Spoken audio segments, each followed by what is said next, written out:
दोस्तों आज की जो वीडियो है ये किसी स्टडी अब्रॉड के बारे में या किसी प्रोग्राम को या किसी यूनिवर्सिटी को या डेस्टिनेशन को प्रमोट करने वाली नहीं है।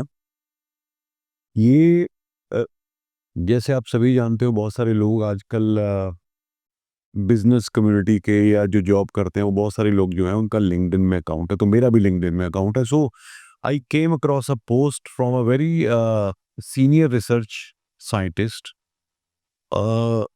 जिसने एक पोस्ट डाली जो वाकई आई ओपनर थी। और तो मुझे लगा कि ये कहीं ना कहीं क्योंकि एजुकेशन से रिलेटेड है, हायर एजुकेशन से रिलेटेड है, मेरे को इसके बारे में आपसे बात करनी पड़ेगी। तो ये जो है करियर साइंस रिसर्चर हैं, इनका नाम है दीपेश दिवाकरन। डीडी ये अपने नाम को लिखते हैं शॉर्ट में। So he is based out of Kochi Kerala. तो इन्होंने ये जो पोस्ट डाली है आज से 3 दिन पहले, मैं आपको लिटरली ये पोस्ट पढ़ के बता रहा हूँ। आप जरा इसको, मैं आपकी स्क्रीन पे भी चलेगी, आप देख लेना। India's private universities are now just real estate projects certified by NAAC, blessed by NIRF. You get a food court, a fountain, a glossy brochure, paid by parents, wasted on students, celebrated by clueless.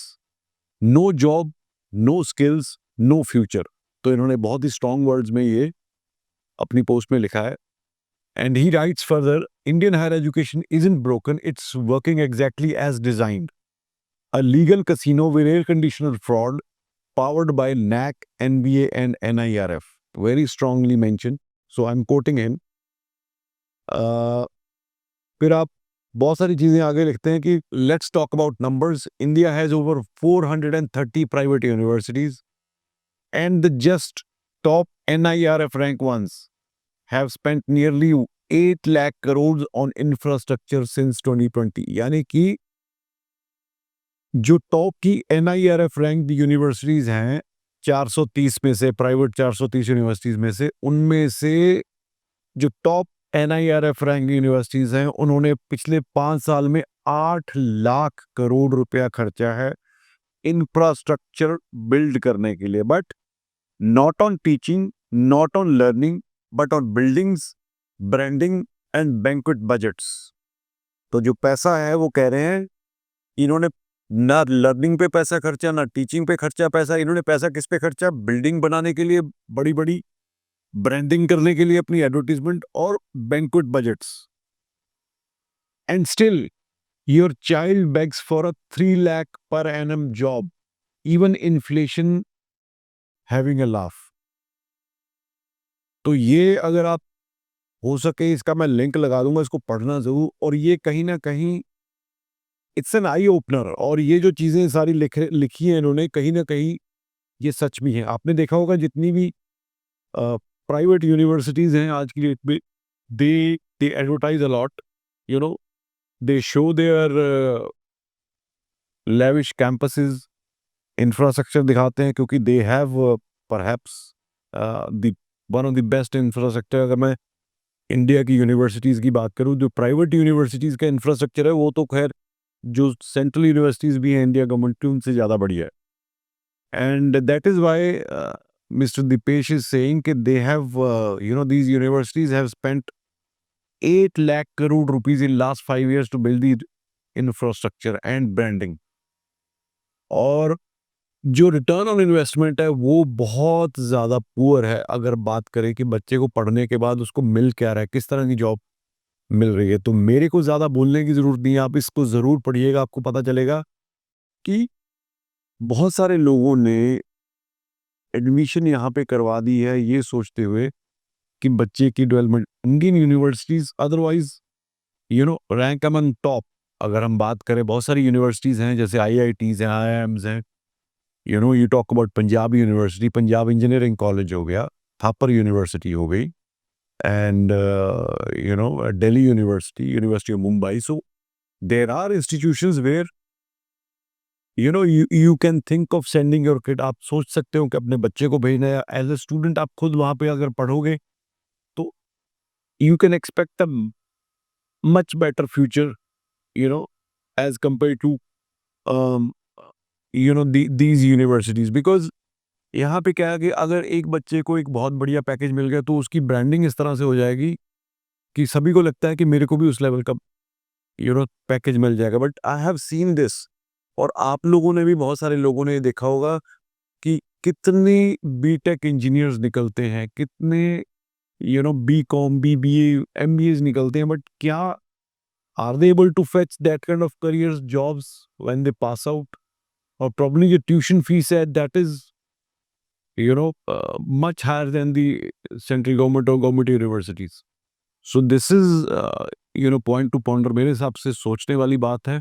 इसीलिए मैंने देखो, ये इस चीज़ के बारे में कहीं ना कहीं अवेयरनेस तो हमें थी, but since he is a research career science researcher, तो इन्होंने काफ़ी कुछ इसके बारे में, मेरे को लग रहा है कि जांच पड़ताल की है। His post is backed by some data, must be backed by some data, so that is why I'm quoting him. तो but it really a great concern। मेरे हिसाब से आपको बिल्कुल सोचना चाहिए एंड सोच समझ के अपना डिसीजन लेना चाहिए। उम्मीद करता हूँ इसी तरह की आपको और भी कई चीज़ें मैं कोशिश करूँगा कि आपके आगे लेके आऊँ, ताकि while making decision it should be the student and the family should be at liberty। आपको ये आज़ादी होनी चाहिए चूज़ करने के लिए कि आपने अपने बच्चे को कहाँ भेजना है, या आपने एज अ स्टूडेंट कहाँ पढ़ने जाना। अगर यहाँ पे पढ़ना है तो कौन कौन सी ऐसी इंस्टीट्यूशंस हैं जिन पे आपको पढ़ना चाहिए, या फिर आपको अभी, क्योंकि I was just helping a student over the phone, he is going to study bachelor of commerce in Curtin university. अगर हम बात करें तो बैचलर ऑफ कॉमर्स तो सेम ही है, बट मैंने जब वो करिकुलम देखा बैचलर ऑफ कॉमर्स के अंदर कितनी ज़्यादा स्पेशलाइजेशंस है, and then students get capstone projects. I haven't heard कि बीकॉम में इंडिया में अवेलेबल है। फिर curriculum is designed by the industry, latest technologies they are using, the data and the technology they are using in decision making in commerce, BCom simple. तो बहुत सारी ऐसी चीज़ें हैं जो मेरे को लगा कि हाँ यार, हम खैर we've been promoting these programs business and commerce के, but वाकई there is a difference, वाकई there is a difference। and these students, of course, अगर आप ये बीकॉम डिग्री करते हो from Delhi university, Saint Stephen से करते हो, सेंट जेवियर से करते हो, या फिर आप नारसी मुंजी से करते हो, या फिर आप जो दिल्ली यूनिवर्सिटी के और टॉप के कॉलेजेस हैं उनसे करते हो, तो of course you are getting much higher value. तो आपको अगर यहाँ पे एडमिशन मिलती है बिल्कुल करना चाहिए, बट आपको ये भी देखो कि उन इंस्टीट्यूशन में एडमिशन लेने के लिए बीकॉम में आपकी merit that goes up to 9, मतलब 95-96% मिनिमम आपके होने चाहिए, देन ओनली, और उसके बाद भी कंपटीशन है। So but the same quality you are getting in overseas universities. Yes, universities you have to be very careful while choosing the universities overseas also, but कहीं ना कहीं आपको जो इंटरनेशनल एक्सपोजर मिलता है, जो बच्चा इंडिपेंडेंट अपना होके रहना सीखता है, वो एक ऐसी वैल्यू है जो शायद हम हिंदुस्तान में चाहे कितनी भी अच्छी यूनिवर्सिटी में, इंस्टीट्यूशन में बच्चे को डाल दे, वो उसको नहीं मिलेगा। क्योंकि यहाँ पे students, kids are insulated means उनको किसी ना किसी तरह एक कंफर्ट जोन मिला हुआ है। तो I hope this gives you some idea कि आपको क्या करना चाहिए। और अगर आपका इंटरेस्ट है कि आप खुद ही अपने बच्चे को बाहर पढ़ने भेजना चाहते हो, किसी भी कंट्री में, not only in Australia, UK, Canada, USA, New Zealand, you have a number, you can give us a call and we'll be more than happy to assist you. Thank you so much.